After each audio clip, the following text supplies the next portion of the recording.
አይምሮ ለአንድ ሰከንድ እንኳን ከማሰብ አርፎ ያውቃል? በየቀኑ በየደቂቃው እና በየሰከንዱ በጭንቅላታችን ውስጥ የሚያወራው ድምፅ አያርፍም። የትናንት ስህተታችንን ያሰላስላል። አንድ ሰው ዘወትር ያለ እረፍት የሚያስብ ከሆነ ከራሱ አስተሳሰብ ውጭ የሚያስበው ምንም ነገር አይኖርም። በመሆኑ ከእውነተኛው ዓለም ጋር ያለውን ግንኙነት ያጣል።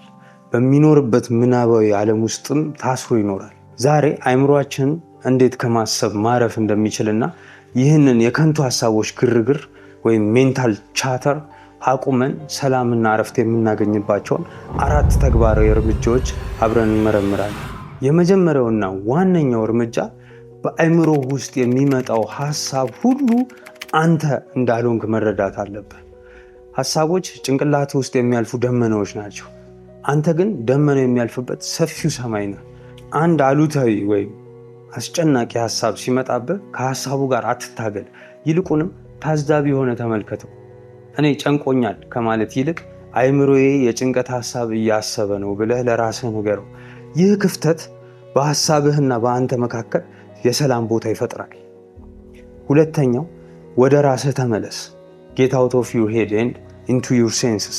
አይምሮን ማረጋጋት የሚቻለው በሐሳብ ሳይሆን ወደ አሁናዊ ቅጽበት ወይም ወደ ፕሬዘንት ሞመንት በመመለስ ነው።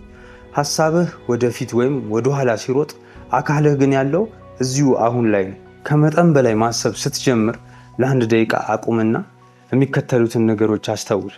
አንደኛ፣ የምታያቸውን 3 ነገሮች ልብ ብለህ አስተውል። ሁለተኛ፣ የሚሰሙህን ድምፆች አዳምጥ። ሶስተኛ፣ ከምትነካው ነገር ውስጥ አንዱን እንኳን አዳምጠው እስኪ። ይህ ቀላል የአይምሮ ልምምድ ወይም ግራውንዲንግ ቴክኒክ ይባላል። ትኩረትን ከሐሳቡ ወደ እውነተኛው ዓለም ይመልሷል። ሶስተኛው፣ የዝምታን ጥበብ መልመድ ወይም ፕራክቲስ ሳይለንስ ማለት ነው። በየቀኑ የምንሰማቸው ሙዚቃዎች፣ የምንመለከታቸው አጫጭር ቪዲዮዎች እና የሰዎች ወሬ አይምሯችንን በሐሳብ ይሞሉታል። ገንቢ ከሆኑ ነገሮች ይልቅ ግርግር ይፈጥራል። አይምሮህ እንዲረጋጋ ከፈለክ ለዝምታ ቦታ ስጠው። በየቀኑ ቢያንስ ለ10 ደቂቃ ያህል ያለ ስልክ፣ ያለ ሙዚቃና ያለ ሰው ድምፅ በጸጥታ ተቀመጥ። መጀመሪያ ላይ አይምሮህ ሊረበሽ ይችላል። ነገር ግን የደፈረሰ ውሃ ዝም ብለህ ብታስቀምጠው እንደሚጠራ ሁሉ አይምሮህም በዝምታ ውስጥ ሲቆይ ራሱን ያረጋጋል፣ ይሰክናል፣ ይጠራል። አራተኛው፣ ፍሰቱን ተከተል ወይም ለመቆጣጠር አትሞክር።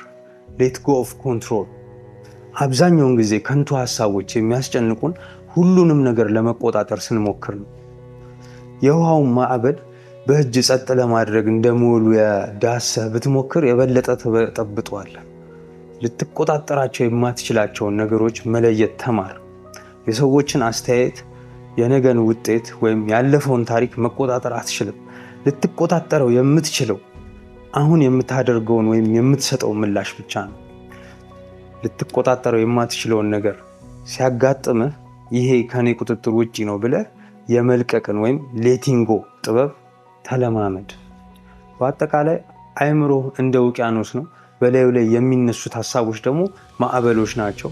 ማዕበሉ ይመጣል ይሄዳል። አንተ ግን ማዕበሉ ሳትሆን ውቅያኖሱ እንደሆንክ ማወቅ ነው።